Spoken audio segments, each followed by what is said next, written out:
Alter Quest is the latest game from the Sadler Brothers, and I have to admit that I really like these designers. They're some of my favorite, and honestly are putting out some of my favorite games.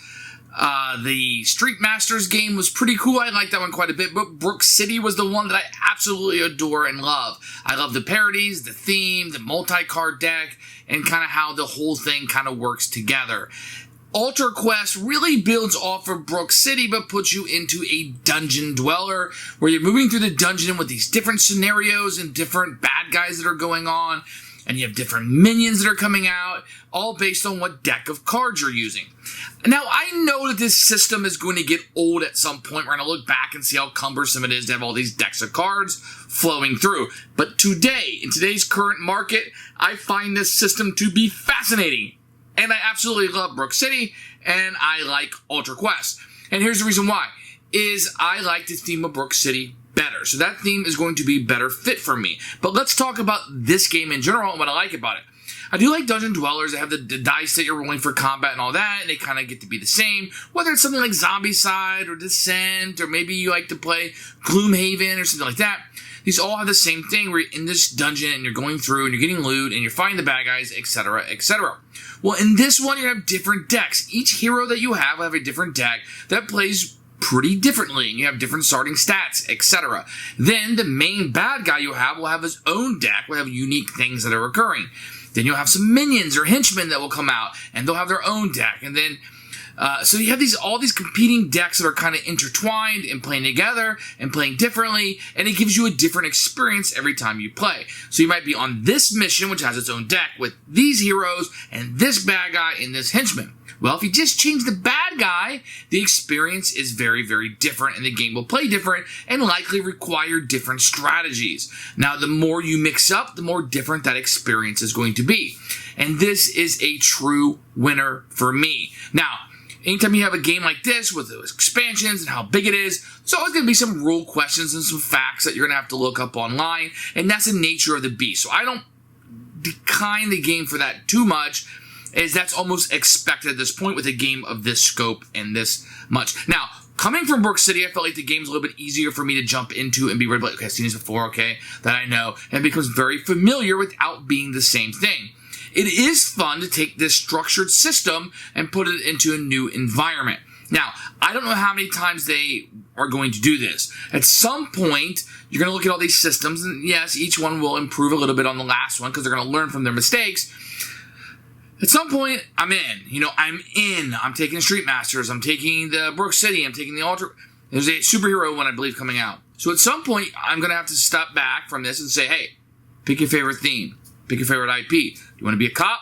Do you want to be a dungeon? Do you want to be a superhero? And that may be the scenario that you have in this. It's also the Walking Dead game from Cryptozoic that I think started this little system. It's a very fantastic game. So at some point, you might just pick which one do you like best and go from there. Right now, I'm in on it all. I like the different experiences. The cards are fun. I feel like I'm getting more content with a different theme, and I like that quite a bit. Everything works really interestingly in this. The game gives you interesting decisions. It's not just rolling the dice and see what's going to happen, although there is some dice rolling in this. It has a really neat thing where if you roll a critical hit, then you get an additional die which you can roll. So no matter how insurmountable something may seem or how big and strong that character seems like he might be, you can still take him down with the right dice rolls and a little bit of luck and some skill on your part. And that's a huge win for me. So Alter Quest has been a lot of fun. As I'm going through all of the content, it's going to take me a long time to get through all this, as did Brook City. And I feel like that I'm really, really enjoying it. And it's probably one of my more favorite dungeon dwellers. I do like the system it's built on. I'm not a huge fan of the dungeon dwelling, the generic stuff that's kind of going on here, but I do feel like the main villains are very unique from each other. The little players that you are, the heroes that you're playing, they're very different from each other, and it gives me a different experience every time I play. This has been a huge win for me. I'm a fan of the designers. I'm a fan of the system that it's built on. And I have to admit, I'm a fan of this game. Absolute keeper for me. Intention with this video is not to teach you how to play the game. There are probably going to be a lot of videos on that. Maybe I'll do one in the future. Just to give you a quick overflow. So you're going to get a character and you're going to get a character deck. You're going to have this card face up in front of you. This will tell you certain things like the defense value, how much health they have, how good they are for the test, their range value, which might be down here, and then if they have any kind of power or anything that might have going on. So you'll have that, and then you'll shuffle up your deck, and you'll have a hand of cards for what would be your turn of the game. And as you spend these cards, you'll be able to utilize them for the powers that are associated with it. But then you will have your character card or sheet that will have your powers, etc., which you'll want to add on to, but will have your stats, if you will. In addition, you're going to have a villain, and you're going to have a minion deck also. These guys will also have their health and defense and range on this with their powers, etc., and a deck of cards that will go with them also. Then you're going to have a minion deck, which will be shuffled up at the beginning of the game, and this will bring out little minions for you to fight, like this guy, the Muckslinger, and then you're going to have like different events and things that will happen, and that will influence the board. So you're also going to have this deck going on.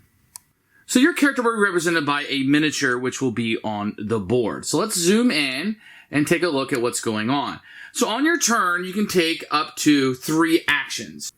One of your actions might be to move 1, 2, 3 spaces. So you can move around the board. Each space is just 1 movement point. So for each movement, you can move up to 3 spaces. Now, normally you have to finish your movement before you move on. If you wanted to move all 3 reactions, then yeah, you can move up to 9 spaces. If you get here to one of these door spaces where it leads into another room, you would simply stop, turn over a room card, populate this room as it's going to be populated, and then you can finish your movement. So that's the only caveat to movement, really. Then in order to populate the room, you would draw a feature card, in this case the bookshelf. You would add the bookshelf to it, and then it has certain things that would be unique to that bookshelf. And that's how those giant miniatures are going to come out. And then from whatever quest you chose, you would draw a quest card, and then this narrative would happen here. So this one says, when revealed, each hero with a copy of sneaking in their player area must either draw a card from the alert deck or do a resist test. So one of these quest cards would be drawn that are unique to whatever quest you've chosen for this game that you're playing. And then finally, you're going to draw 1 card from the threat deck that you've shuffled up and ready, and then this would occur. In this case, a minion would come out on the board. It very well may be a trap that is set, or it could be an event that occurred. So very quickly, you're going to draw the room card. Then you're going to do one of the quest cards that you've chosen, and then you'll do the minion card for the bad guys. And that happens and occurs when you enter into a room, which will pretty much let you know what's populated inside of this room. Another thing you can do is you can play an action on one of your cards. If you can see here, it says action. Search, then you may discard up to 3 supply for each supply discarded. So you would do a test for that. I'll come back to how the test works, but just know you can do an action. There'll also be some interact cards that you'll have. If you have a card that says interact, you can also use that. If you wanted to, you could just draw a card from the top of the deck, and that could be one of your actions and give you more cards into your hand and more options for you to choose from. You can also choose to rest. If you choose to rest, you'll be able to heal, but you have to give up one of your supply tokens in order to do so. Or finally, the last thing you do is channel. Channel simply says you gain a focus and you change one of the altar die to a choice to what you want to do. So if you're rolling the altar die, you can actually channel and change those up. So those will be the hero actions you can do. A lot of what you're going to be doing is moving around the board and playing these cards from your hand and taking those actions. Now, as these threat cards come out, which I've shown you come out when you open up a room, they will be assigned to a certain character. So when it's his turn, he will then activate all the activates on these threat cards. See, it says activate here. So not all of them on the board, but all of the ones that are attached to him. So some of the bad guys will be attached to him, and that keeps everybody from moving. So all the ones attached to him will move, then your guys will activate on your turn, etc. And that kind of breaks up the movement of the bad guys. And then finally, if you have any of these villain cards attached to you, then you will activate these villain cards that are attached. So it'll go heroes, minions, then the villains will go. And sometimes they'll tell you to spawn people, and you just spawn them in these dark spaces on the board. Very easy to see. There's not a whole lot of places that on this board that will do this. See, this place is dark, so that would be a place that maybe a minion would be hiding, and you can spawn them there. One of the things you'll be doing often is having these tests that you see here, and there'll be different tests listed, and they'll tell you a number, and that's how much success that you'll have. So in this case, I'm doing a green test. So I would go over here with this icon with the arrow, and I'd look and say, okay, I'm going to roll 3 dice for that because that is his ability. And then based on that, I would roll the dice to see if I succeeded. Now, the easiest way to show you this is to show you the handy dandy chart from the rule book. This is a successful roll. This is a focus. So I can roll this and I can change it to a success if I spend a focus token. This one gives me a success and a focus token. Or I can choose a focus to make it a success. And this one gives me a critical hit. And that means if I roll one of those, which I did, I can gain an additional die and roll it and see what happens. And this will add to my total. If I were to roll another critical hit, which is a possibility, where are you? So let's just say I roll another critical hit. Where is it at on here? There it is. Then I would pick up an additional die. So even if something looks insurmountable, you can definitely, with enough critical hits, make yourself. Now, if I don't choose these, you spend a focus token.